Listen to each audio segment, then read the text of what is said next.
Here is a tutorial on how to use in Microsoft Word for creating lists, the bullet list feature, as well as numbering lists, multi-level lists, if we want to indent it further to the left or further to the right, as well as our spacing. So where we're going to be using this is in our ingredients as well as our instructions.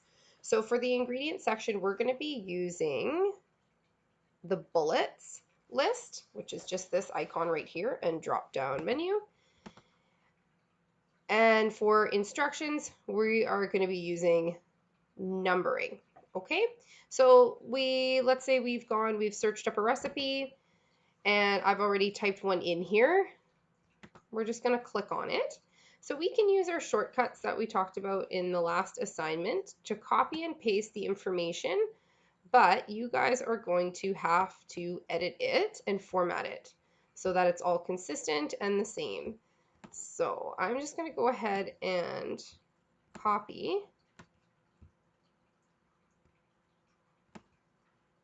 my ingredients.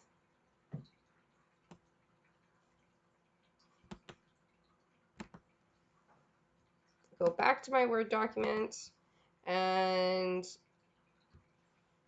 under my list, I am going to paste, and everything is there for me. So if you find you have an issue, like your text box is small, you just need to drag it down to showcase everything. So we're going to go ahead and reformat this. Let's say I don't like these bullets and I want to play around with different bullets. For your ingredients, you want to use just the bullet feature. The numbering feature can get confused with ingredients. We're using measurements and amounts, so I would stick with just bullets, easier for the user to read. So you're going to highlight all your text that you want to reformat.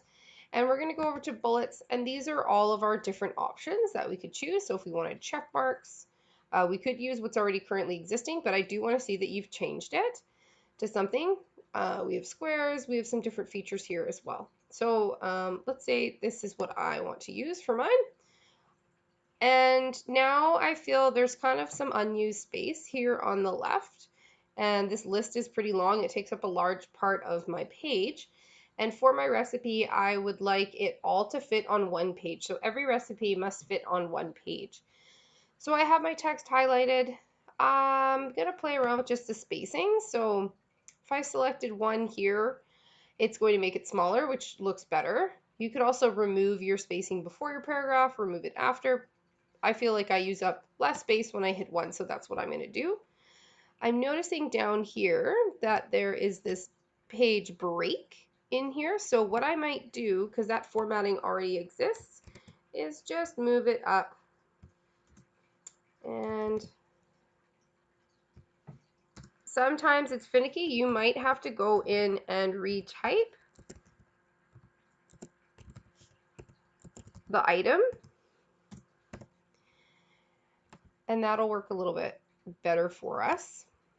We can go ahead and we can cut that out. Let's see if it gets rid of that. It doesn't, but I hit backspace and then it's reformatted, and that looks better because I didn't want that line there. So that's perfect. So I made it smaller. That's good. Now I'm going to shift it over a little bit to the left to use that space. So we can just select decrease indent and it shifts everything over for us. If you wanted to increase it, it'll move it over further to the right, but we want to be space conscious. In here, we also have a multi-level list option. So let's say this was our numbering list. This is more useful when you are doing sequencing of steps, probably in your instructions. So not the best case for us right now with what we're doing. So let's go back. I chose check marks this time. So all my list of ingredients is done using bullet form. Now let's go and do our instructions for the next portion. So I'm going to go back to my recipe, and here you're going to do the exact same thing. We're going to copy and paste, and it has step by step what you need to do. And it stops at step 13. And it might, and I think it will, that's the only thing that's not great about copy and pasting, is it's going to copy and paste my ingredients. So you will have a lot of editing to do, but it'll save you a lot of typing in the future.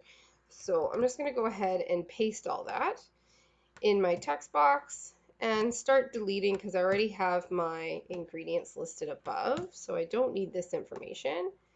You can change your title from instructions to how to make it, whatever fits you, but this is where my list is going to start with numbering. So we're going to go up to the numbering tab and just select whatever format you'd like. So if you'd like it with a dot, if you want it with a bracket, or if you want to do lettering. For organizing a lot of information, especially if there's multiple steps, I would stick with a simple numbering system. It makes it easier. And we can then go in here, make sauce. That was step 1, right? Let's say you wanted to reformat this. If I clicked left, you can go in, and what it was before was bold. So if you wanted to make it bold, you could do something like that. If you wanted to play around with the size so that it really stands out, you could do that. Same thing, you could play around with your indentation if you want to move it further over. And then you would just go through and you'd hit enter. That's how I would do it. I'd put my cursor in front of the information I would like and move it on up that way. So that's what you would do for your instructions. And you would go all the way to step 13. So if some of the writing is very wordy, you guys are going to want to summarize it so that it all fits on one page.